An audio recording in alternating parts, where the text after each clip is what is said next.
Every database out there is really just a series of trade-offs.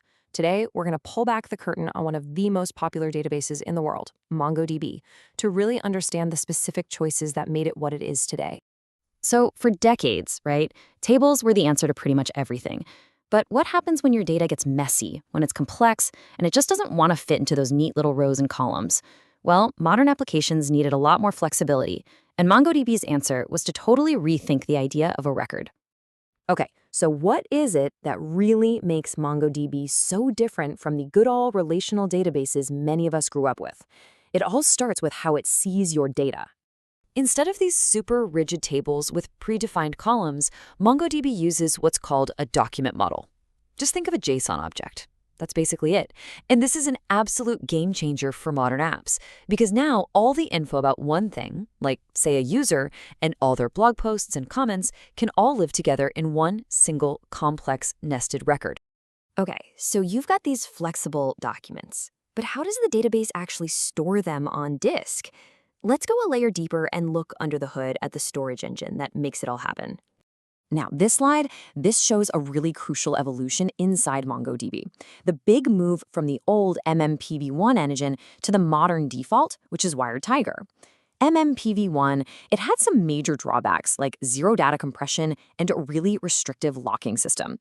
It's like if one person was changing a file in a filing cabinet, it locked the entire cabinet.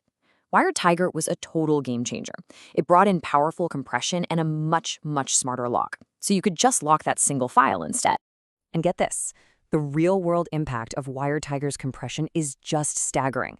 Our source material points to a test where the exact same dataset took up 1.2 gigabytes with the old engine.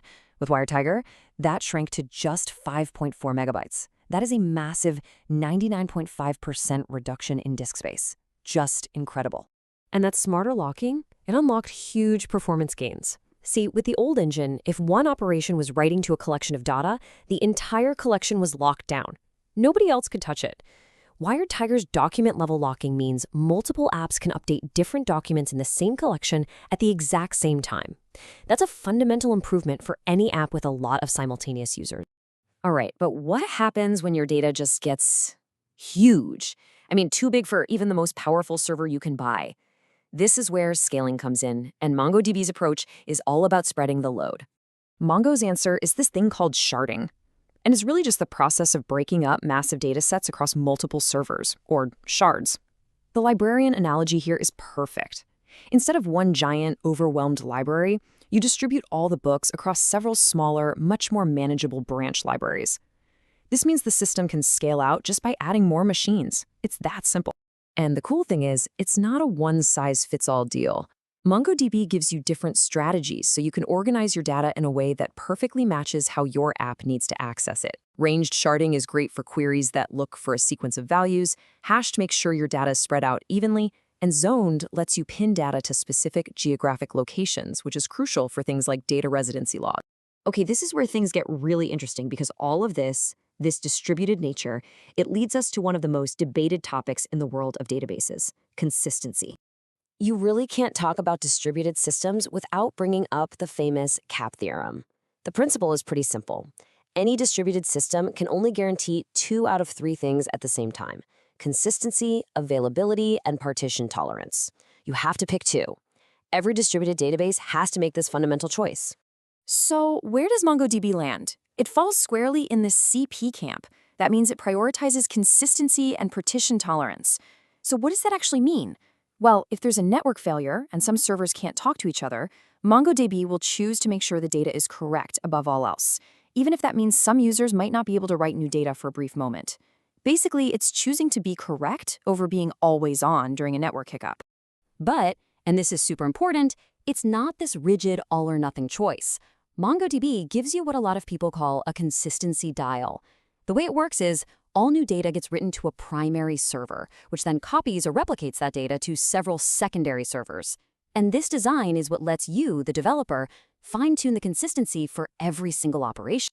These read and write concerns are literally the knobs on that dial. You can tell a write operation, hey, I need you to wait for confirmation from 3 different servers to guarantee it's safe. Or you can say, just go as fast as possible, I don't need to wait. You get this explicit, granular control over that trade-off between consistency and pure speed. And all this talk about control and trade-offs brings us perfectly to our final section, where we're going to tackle one of the biggest and oldest myths about MongoDB. So for years, you'd hear this one big criticism of Mongo, its lack of multi-document ACID transactions, that guarantee that a bunch of operations either all succeed or all fail together. But as one developer in our sources noted, for most real-world apps, this was never the huge problem that people made it out to be. And here's the kicker. The reason that argument was often, well, kind of overblown. It's because of the document model we talked about at the beginning.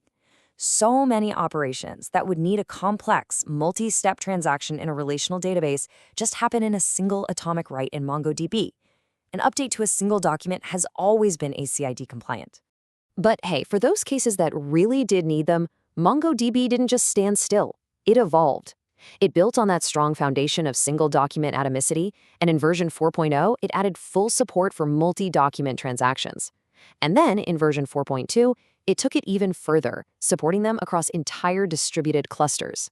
So when you look at this whole journey, from this flexible data model to a modern storage engine to a tunable consistency model, it really shows that designing any great system is about making deliberate trade-offs.